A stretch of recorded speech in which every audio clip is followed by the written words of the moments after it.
السلام علیکم ورحمۃ اللہ وبرکاتہ۔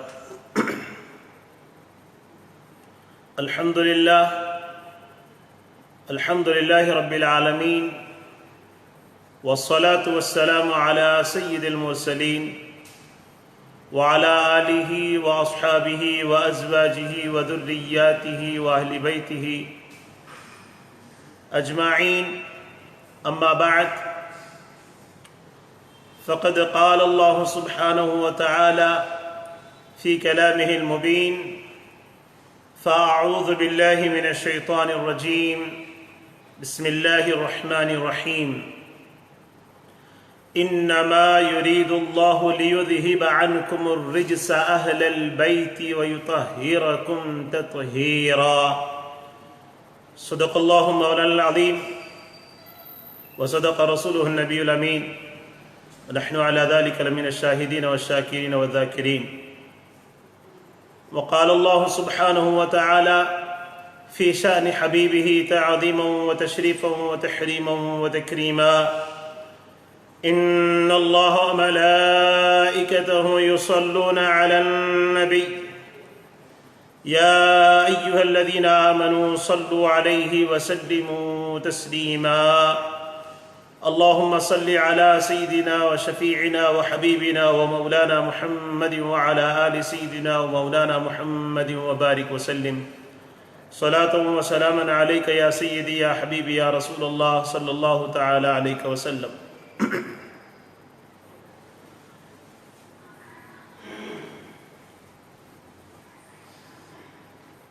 محترم و مکرم سامعین کرام و ناظرین حضرات،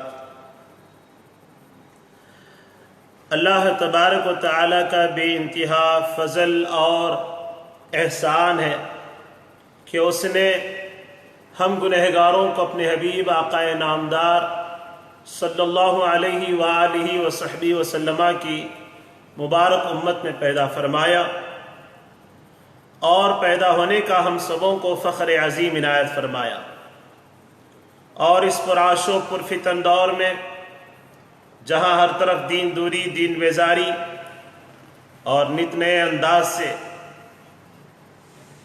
دین میں بگاڑ پیدا کرنے کی کوششیں کی جا رہی ہے، ایسے دورے میں اللہ تعالیٰ نے ہم پر بڑا احسان یہ فرمایا، اس کے اپنے خاص چہیتے بندے اہل بیت اطہار میں سادات کرام، مشائخین عظام اور علماء اہل سنت، اولیاء کرام، جن کی نسبت صحبت و تربیت سے ہم سب کو مالامال فرمایا۔ اللہ تعالیٰ سے یہی دعا ہے کہ مولا تعالیٰ ان سب کے سائے کو ہمارے سروں پر تادیہ سلامت رکھے، آمین۔ جیسا کہ بزرگوں، ہم نے یہ اعلان کیا تھا کہ ماہ محرم الحرام کے اس بابرکت اور فضیلت اور خصوصیت والے گھڑیوں میں 10 روزہ مجالس، محافل منعقد کیے جائیں گے۔ روزانہ رات 10 بجے سے اس محفل ذکر شہید اعظم و شہداء کربلا رضوان اللہ علیہم اجمعین منعقد ہوگا۔ الحمدللہ یہ آج کی پہلی نشست ہے، پہلی محفل ہے۔ الحمدللہ اللہ تبارک و تعالیٰ نے ہم پر بڑا کرم اور بڑا احسان فرمایا کہ اس نے ہمیں اس کے اپنے حبیب پاک صلی اللہ علیہ وآلہ وصحبہ وسلم کے قرابت دار اہل بیت اطہار، جن کا ذکر ہمیں کرنے اور سننے کا موقع عنایت فرمایا، ورنہ ہماری کیا حیثیت اور کیا اوقات ہے، صرف اللہ تعالیٰ کا فضل ہے، پیارے آقا صلی اللہ علیہ وسلم کا کرم ہے، اولیاء کرام، علماء اہل سنت کی کاوشوں کا نتیجہ ہے کہ آج ہم اس طرح کی محفلیں منعقد کر رہے ہیں، اور ذکر کو سننے اور سنانے میں اللہ تبارک و تعالیٰ نے ہمیں ایسا موقع نصیب فرمایا۔ حضرات گرامی، ماہ محرم الحرام میں ساری دنیا جانتی ہے، اہل سنت والجماعت کا یہ طریقہ کار رہا ہے کہ ماہ محرم الحرام کے چاند نظر آنے کے بعد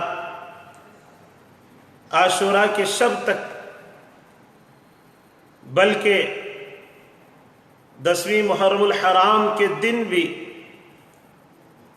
اہل بیت طہار کی عظمت کو بیان کیا جاتا،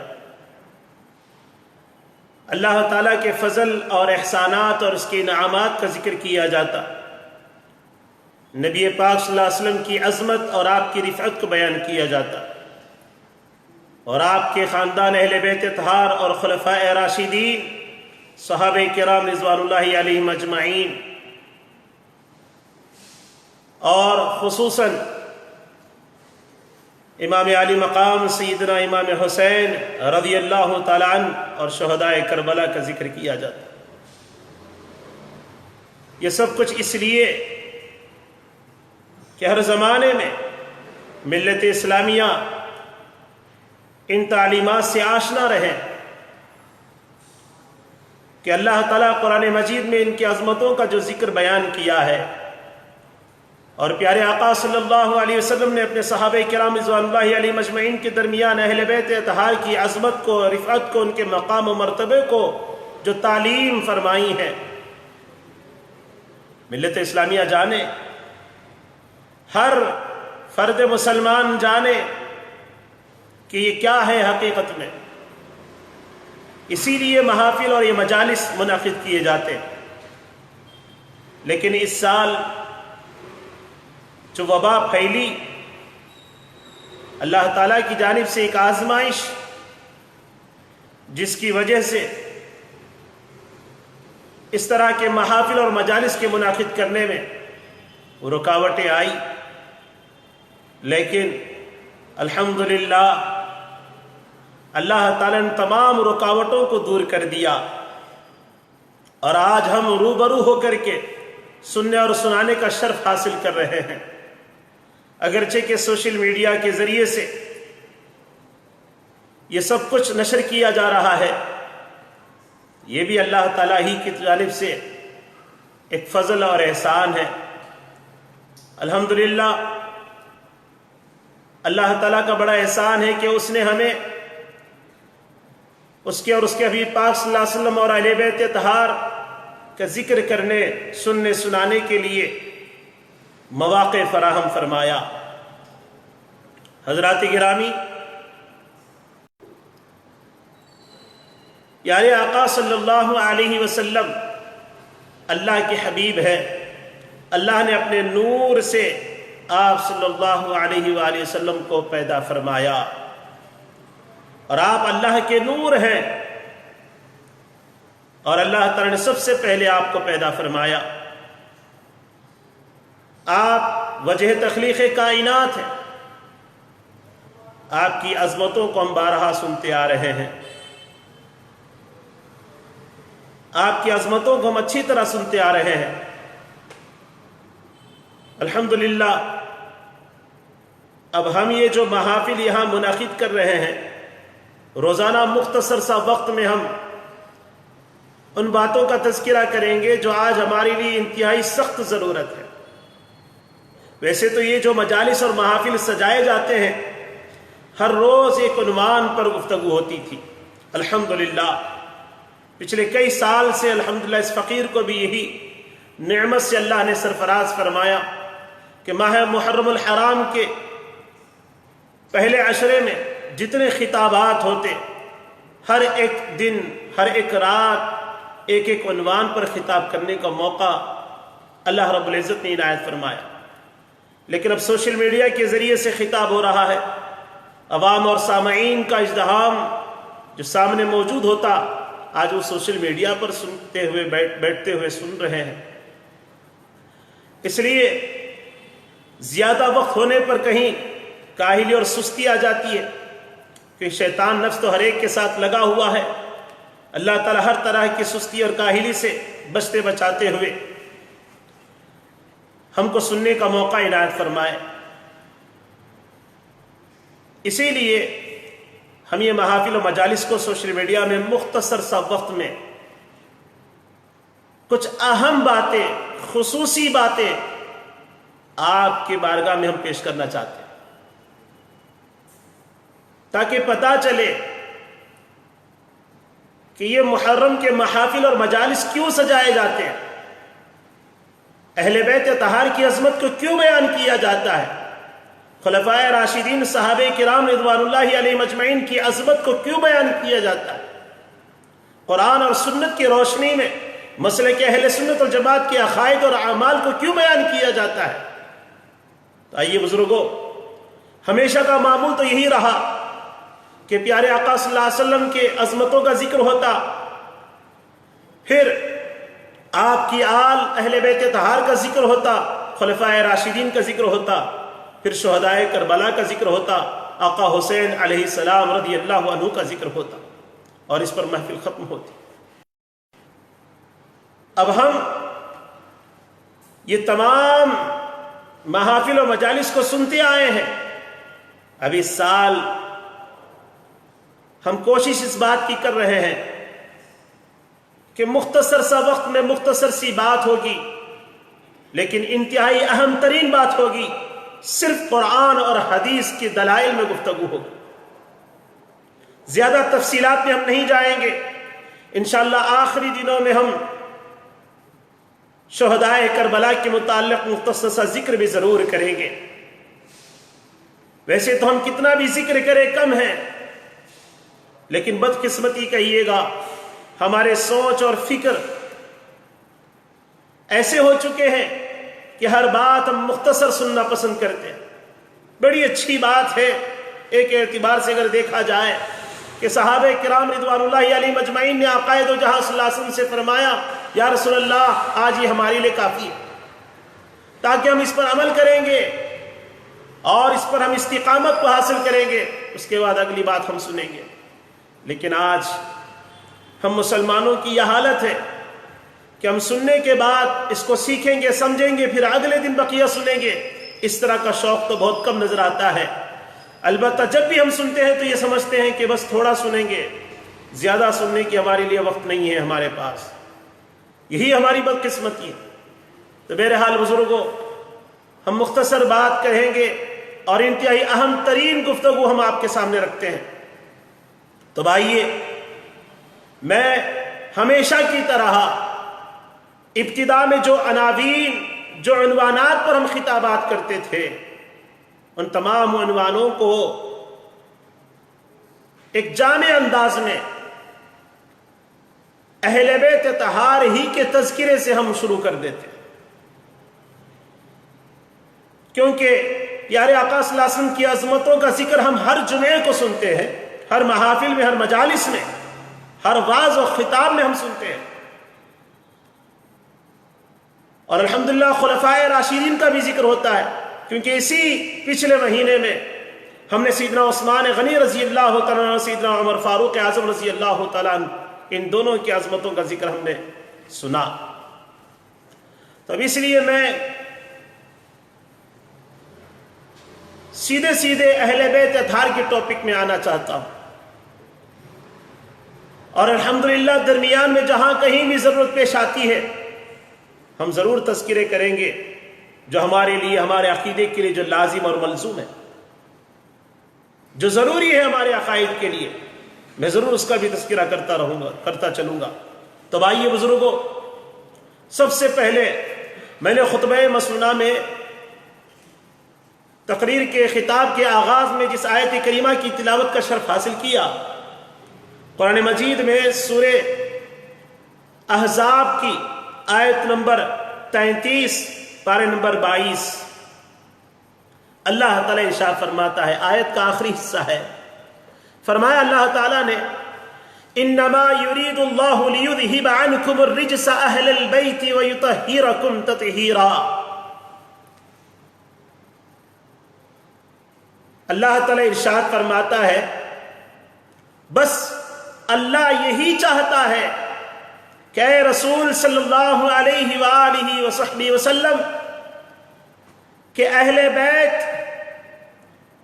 تم سے ہر قسم کے گناہ کا میل کچیل اور شک اور کمی کی گرد تک دور کر دے اور تمہیں کامل طہارت سے نواز کر بالکلیہ طور پر پاک و صاف فرما دے، پاک و صاف کر دے۔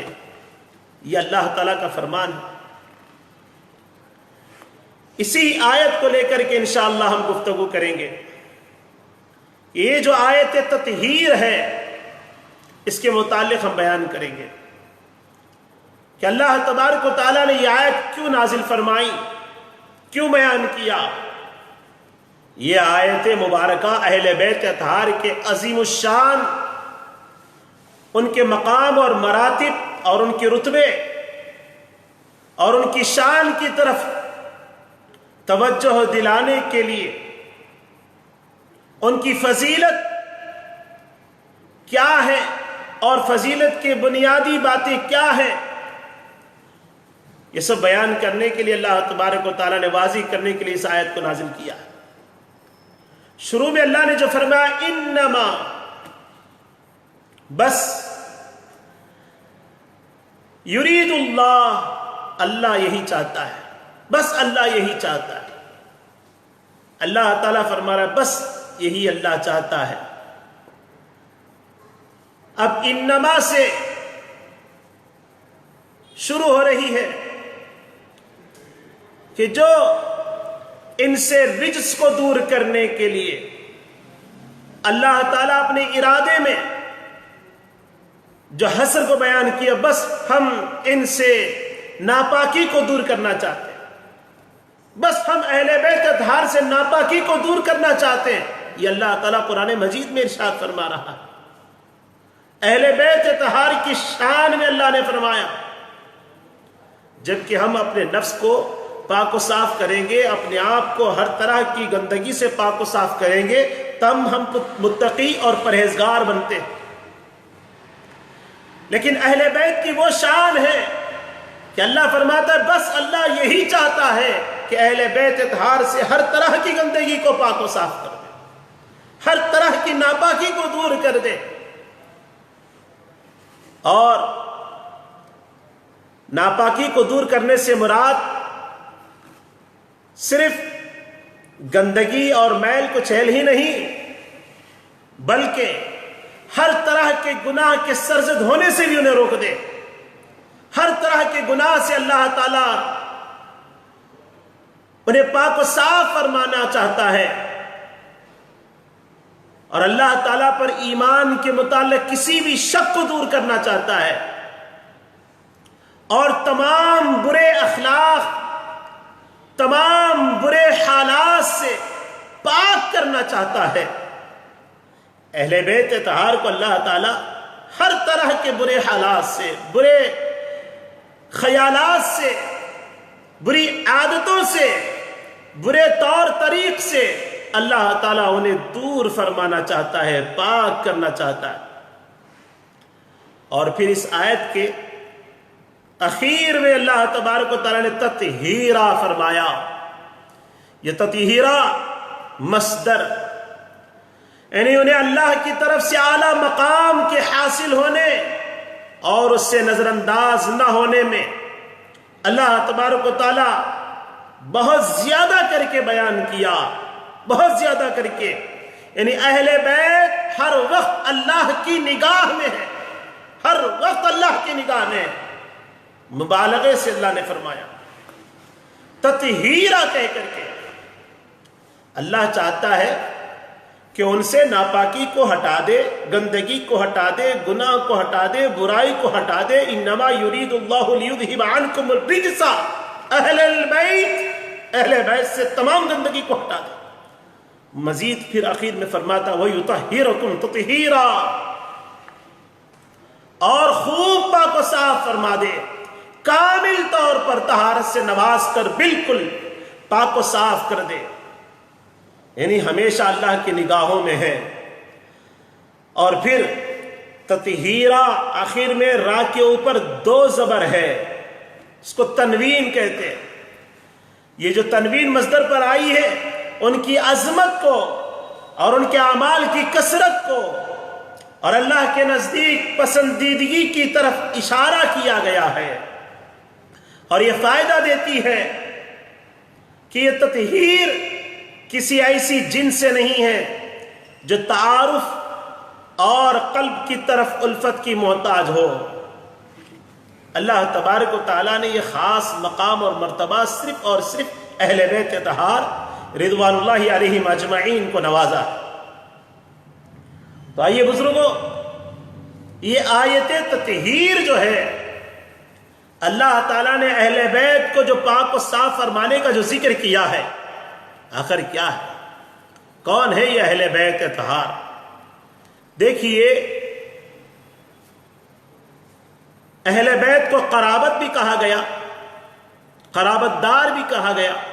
قرابت عربی زبان کا لفظ ہے جس کے معنی نزدیک اور قریب ہونے کے یا رشتہ داری کے تعلق میں جڑنے کے ہیں۔ اللہ تعالیٰ نے انسان کی فطرت میں قرابت دار، جن کو ہم رشتہ دار کہتے ہیں، رشتہ داروں کی محبت اللہ تعالیٰ ہر انسان کی فطرت میں ڈال دیا ہے، وطیعت کر دیا ہے، اور ان کے غم اور خوشی کو محسوس کرتا ہے۔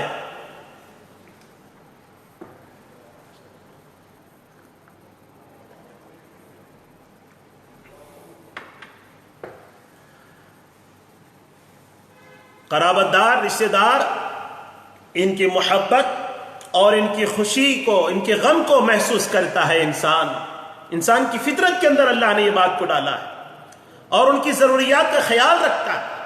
ہر انسان اپنے قرابت دار اور رشتہ داروں کی ضرورتوں کا خیال رکھتا ہے اور اپنے دل میں ان کے لیے نیک جذبات اور اچھے تمنائیں رکھتا ہے۔ وقتیہ طور پر ان کی طرف سے روا رکھی گئی تمام تر زیادتیوں پر، تمام تر زیادتیوں پر اپنا دل بوجھل بھی کر لیتا ہے، لیکن کچھ وقت گزرنے کے بعد انہیں سینے سے لگا کر، قرابت داروں کو، رشتہ داروں کو سینے سے لگا کر تمام تر نفرتیں، کدورتیں ختم کر دیتا ہے، فراموش کر دیتا ہے، ہٹا دیتا ہے، مٹا دیتا ہے، پاک و صاف کر دیتا ہے، دل کو پاک و صاف کر دیتا ہے۔ ہر ایک فرد انسان اپنے قرابت دار رشتہ داروں کے ساتھ یہی کچھ کرتا ہے۔ اللہ رب العزت قرآن مجید میں رشتہ داروں، قرابت داروں سے صلہ رحمی اور اچھے سلوک کی تعلیم فرمایا ہے، تلقین فرمایا ہے اللہ تعالیٰ نے۔ پیارے آقا صلی اللہ علیہ وسلم کی حیات طیبہ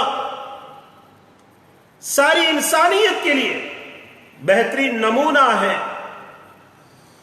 لقد كان لكم في رسول الله اسوة حسنة، اللہ تعالیٰ خود ارشاد فرماتا، پیارے آقا صلی اللہ علیہ وسلم کی ساری حیات طیبہ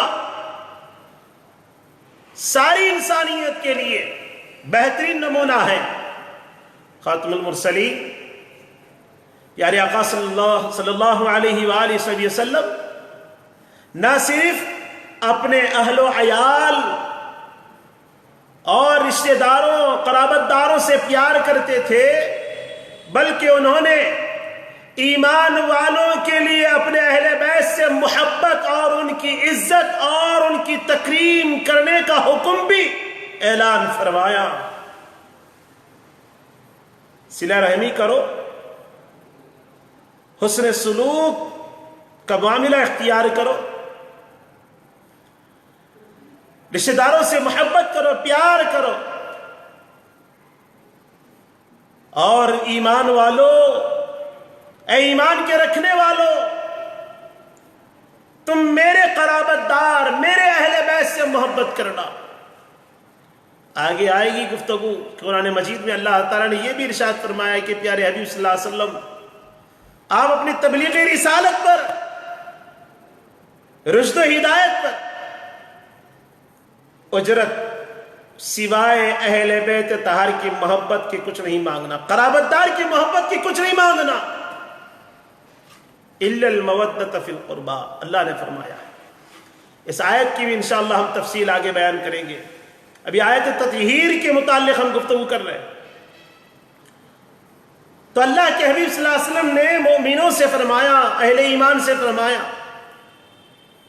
کہ مومنوں، ایمان لائے ہوئے مومنوں، ایمان والو، میرے اہل بیت سے بھی محبت کرنا اور ان کی عزت کرنا، ان کا ادب کرنا، تعظیم و تکریم کرنا، اور جن کے دل میں گویا پیارے آقا صلی اللہ علیہ وسلم کی محبت اور الفت موجود ہو، یقینی بات ہے، اس میں کوئی شک نہیں ہے کہ ان کے دل میں اہل بیت اطہار کے لیے بھی عقیدت اور احترام، محبت اور نیک جذبات موجود رہیں گے، والہانہ انداز میں عقیدت اور محبت موجود رہیں گے، ذرا برابر بھی عقیدت میں کمی نہیں آئے گی۔ یہاں ایک بات میں عرض کرتا ہوا آگے بڑھوں کہ اہل بیت اطہار کے فضائل اللہ رب العزت نے قرآن مجید میں بیان فرمایا۔ سبحان اللہ، اہل بیت، ان کے منازل اور ان کے درجات، ان کے فضائل اور ان کے کمالات کا کیا کہنا۔ اللہ تعالیٰ نے فرما دیا بس خدا یہی چاہتا ہے کہ پلیدی کو، گندگی کو تم سے دور فرما دے اور تمہیں خوب پاک و صاف اور ستھرا کر دے۔ اہل بیت اطہار، بزرگوں، اہل بیت اطہار کی محبت امام شافعی رضی اللہ تعالیٰ عنہ کے وہ اشعار کہ اللہ کے رسول کے اہل بیت، تمہاری محبت خدا کی طرف سے فرض ہے، اور اللہ تعالیٰ کی جانب سے یہ حکم قرآن مجید میں نازل فرمایا ہے، یا اہل بیت رسول اللہ حبکم فرض من اللہ فی القرآن انزلہ۔ اسی طرح امام شافعی رضی اللہ تعالیٰ عنہ جو فقہ کے امام ہیں، فقہ شافعی کے، ہم لوگ تو احناف حنفی ہیں، ہمارے فقہ کے امام، فقہ حنفیہ کے امام، امام اعظم ابو حنیفہ رضی اللہ تعالیٰ عنہ، جو شوافی حضرات ہیں، جو شافعی فقہ کو، فقہ کی تقلید کرتے ہیں، امام شافعی کی تقلید کرتے ہیں، شافعی فقہ کے مذہب پر چلتے ہیں، ان کے امام جو اہل سنت والجماعت کے امام رہ چکے، امام شافعی رضی اللہ تعالیٰ عنہ، ایک مرتبہ خارجیوں نے آپ پر محض اتنی سی بات پر رافضی کہہ دیا اور رافضی ہونے کی تہمت لگا دی کہ آپ نے اہل بیت اطہار سے، اہل بیت نبوت سے انتہائی والہانہ محبت رکھتے ہیں۔ تو اس وقت آپ نے قوم کو ٹھونک کر انتہائی عزم محکم کے ساتھ ان تمام خارجیوں سے مخاطب ہو کر کے فرمایا، لو کان رفضا حب آل محمد، آپ فرما رہے ہیں فَلْيَشْهَدِ الثَّقَلَانِ أَنِّي رَافِضِي، اگر آل محمد صلی اللہ علیہ وسلم کی محبت، آل رسول صلی اللہ علیہ وآلہ وسلم کی محبت ہی کا نام تمہارے نزدیک رافضی ہوتا ہے، تو تمام دنیا کے جن اور انس، ثقلان کا لفظ آیا ہے، آپ فرماتے تمام دنیا کے جنات اور انسانات گواہ ہو جاؤ کہ اس معنی میں یقیناً میں رافضی ہوں، میں رافضی ہوں، میں رافضی ہوں۔ امام شافعی فرماتے ہیں۔ معلوم کیا ہوا کہ امام شافعی رضی اللہ عنہ فرماتے ہیں اہل بیت اطہار کی محبت کو دیکھ کر کے، محض والہانہ محبت کو دیکھ کر کے تم نے رافضی ہونے کی تہمت لگائی، تو سن لو کہ میں رافضی ہوں، حالانکہ آپ سنی ہیں۔ پتہ یہ چلا اہل بیت اطہار سے والہانہ محبت کرنا ہے، اس محبت میں لوگ یہ سمجھتے ہیں کہ یہ رافضی ہو گیا، حالانکہ وہ حقیقی سنی ہے، کیونکہ اہل سنت والجماعت کا عقیدہ ہے، متفقہ فیصلہ ہے کہ اہل بیت اطہار سے والہانہ محبت رکھتا ہے۔ پیارے آقا صلی اللہ علیہ وسلم نے یہی تو ارشاد فرمایا کہ میں تم میں دو بھاری چیزیں چھوڑے جا رہا ہوں، ایک اللہ کا کلام قرآن مجید، دوسرا میرا خاندان اہل بیت اطہار، ان دونوں کو مضبوطی سے تھام لینا۔ اور صحابہ کرام رضوان اللہ علیہم اجمعین کے ماننے والے ہم اہل سنت والجماعت، وہ صحابہ کرام خود اہل بیت اطہار کی سب سے زیادہ تعظیم و تکریم فرماتے، سب سے زیادہ تعظیم و تکریم فرماتے۔ آقا نے فرمایا صحابہ میرے مثل ستاروں کے، اصحابی کالنجوم فبأیہم اقتدیتم اہتدیتم، او کما قال رسول اللہ صلی اللہ علیہ وسلم۔ آسمان کے ستاروں کے مانند ہیں میرے صحابہ، جس کسی صحابی کی بھی تم تقلید کرو گے، پیروی کرو گے، اقتدا کرو گے، تم ہدایت کو پاؤ گے۔ وہ سارے صحابہ کرام رضوان اللہ علیہم اجمعین، حتیٰ کہ سیدنا صدیق اکبر، فاروق اعظم، عثمان غنی رضوان اللہ علیہم اجمعین اہل بیت اطہار سے والہانہ محبت فرماتے، والہانہ محبت فرماتے۔ تو صحابہ کرام کی تعلیم ہے، تربیت ہے، ان کا خود کا طریقہ کار رہا ہے، اس لیے ہم اہل سنت والجماعت ہے۔ تو یہ جو والہانہ محبت اور عقیدت اہل ایمان سے خصوصی طور پر اللہ کے حبیب صلی اللہ علیہ وسلم نے اعلان فرمایا کہ تم میرے اہل بیت اطہار سے محبت کرو۔ پیارے آقا صلی اللہ علیہ وسلم کے اس طرح اعلان فرمانا، در حقیقت جن کے دلوں میں نبی پاک صلی اللہ علیہ وسلم کی الفت موجود ہے، حقیقت میں وہ اہل بیت اطہار کے لیے بھی عقیدت اور احترام اور محبت اور نیک جذبات اس کے دل میں موجود ہوتی۔ پیارے آقا صلی اللہ علیہ وسلم کے اہل بیت اطہار، ان کی قرابت، اہل بیت اطہار کی کیا کہتے ہیں فضیلت اور مقام و مرتبے کو پیارے آقا صلی اللہ علیہ وسلم نے جو بیان فرمایا، یہ در حقیقت اللہ تعالی کی جانب سے اعلان ہوا ہے، قرآن مجید کی آیتوں میں نازل ہوئی، آیتوں کے ذریعے سے اللہ تعالیٰ نے ان باتوں کو نازل کیا، لہذا ان کا احترام کرنا ایمان کی محبت کی علامت ہے، اور ان سے بغض رکھنا اللہ تعالیٰ اور اس کے رسول صلی اللہ علیہ وآلہ وسلم سے بغض رکھنے کے مترادف۔ لہذا جن لوگوں کے دلوں میں، ذہنوں میں پیارے آقا صلی اللہ علیہ وسلم کے اہل بیت اطہار کی عقیدت اور الفت نہیں ہوتی، وہ اسلام کے میٹھاس سے کوسوں دور ہے۔ انہیں چاہیے کہ اپنا محاسبہ کریں، اپنے گریباں میں نظر ڈال کر کے دیکھیں، اور اس نگاہ سے، زاویے سے دیکھیں کہیں ان کے دل محبت اور مودت رسول صلی اللہ علیہ وسلم سے دور تو نہیں ہے۔ محترم بزرگوں، اہل بیت اطہار کی محبت اور مودت، یہ کون اہل بیت اطہار جس کے متعلق ہم آیت تطہیر کے ذریعے روشنی میں بیان کر رہے ہیں کہ اللہ تبارک و تعالیٰ نے اہل بیت اطہار کہہ کے فرمایا، خاص طور پہ انما یرید اللہ لیذہب عنکم الرجس اہل البیت۔ اب یہ اہل بیت کون ہے؟ اس اہل بیت کے متعلق ہم گفتگو کریں گے۔ ان کے متعلق اہل بیت کون ہے، اس متعلق 4 قول مشہور ہے، 4 قول کہ اللہ تعالیٰ نے فرمایا کہ اے حبیب صلی اللہ علیہ وسلم، آپ کے اہل بیت سے ہماری طرح کی گندگی کو دور کرتے۔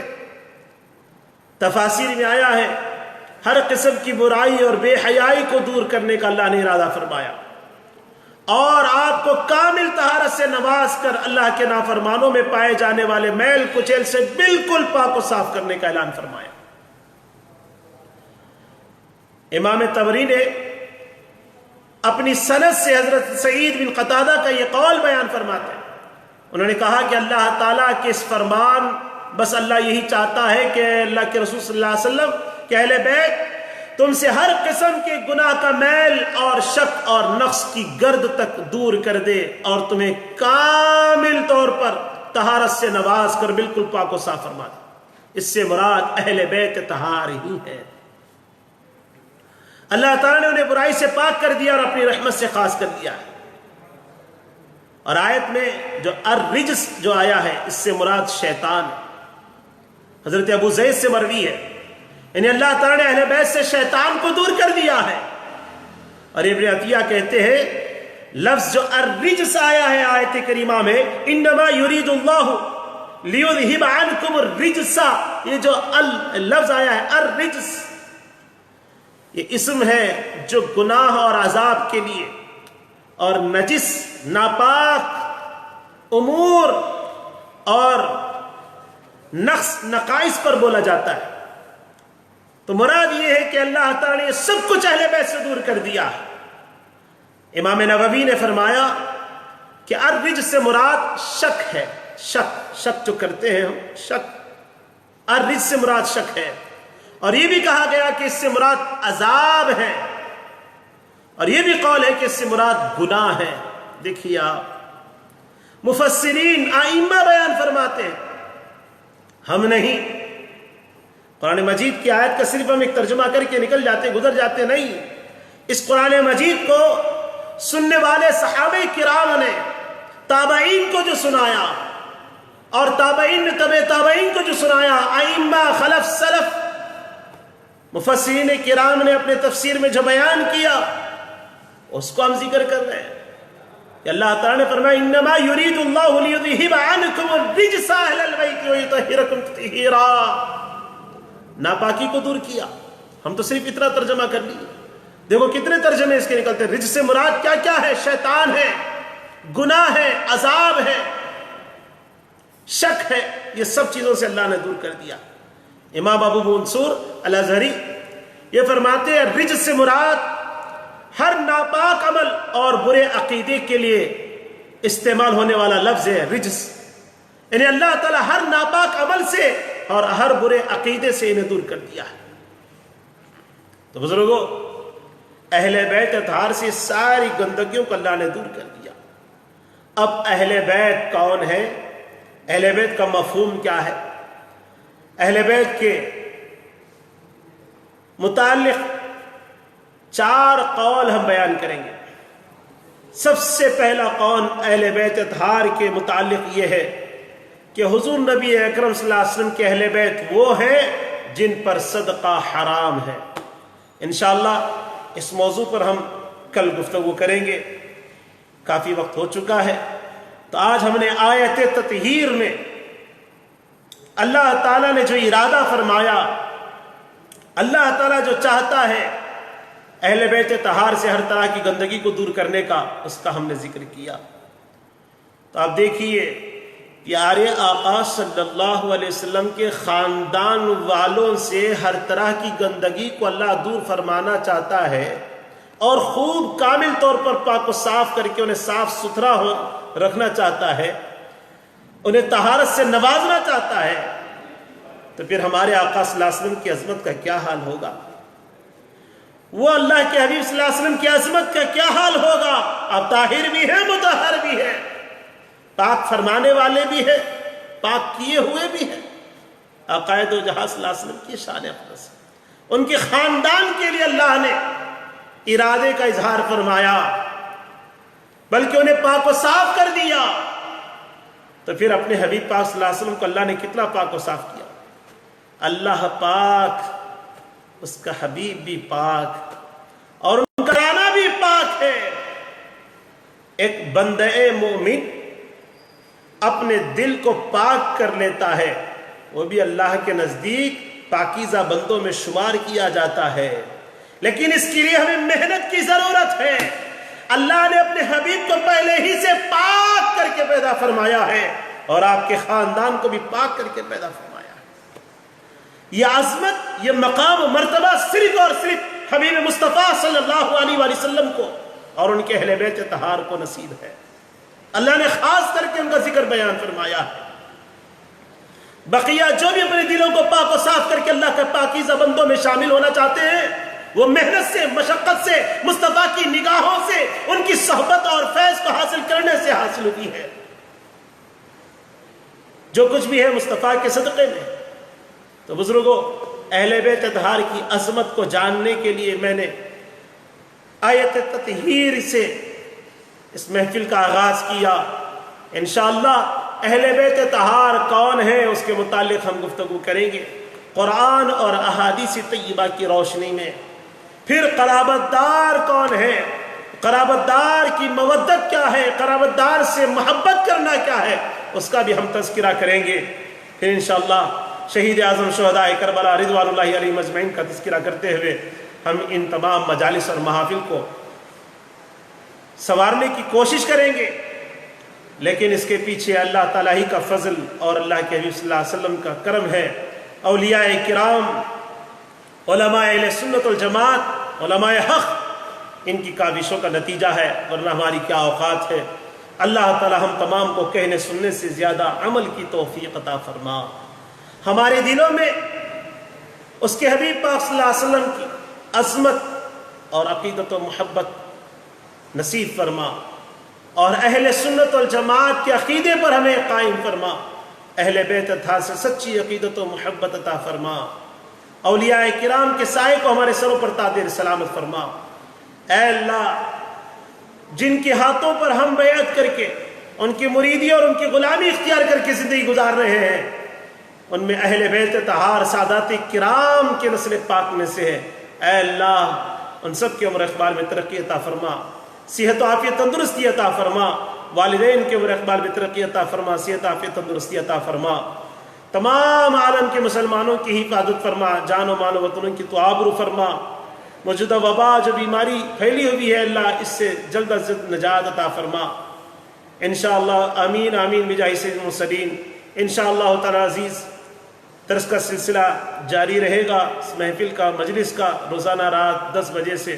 آپ سبھی حضرات سے گزارش ہے کہ آپ حضرات ان مخصوص خطابات کو ضرور سماعت فرمائیے گا، کیونکہ ہم تفصیلی باتوں میں زیادہ نہیں جائیں گے، مختصراً وقت میں مختصر سی بات ہوگی اور نہایت اہم ترین بات ہوگی، اور آپ سبھی حضرات کو یہ سننا ہوگا اور حضرات کو بھی سننے کی طرف ترغیب دلانا ہوگا۔ جزاکم اللہ خیر کثیرا، والسلام علیکم ورحمۃ اللہ وبرکاتہ۔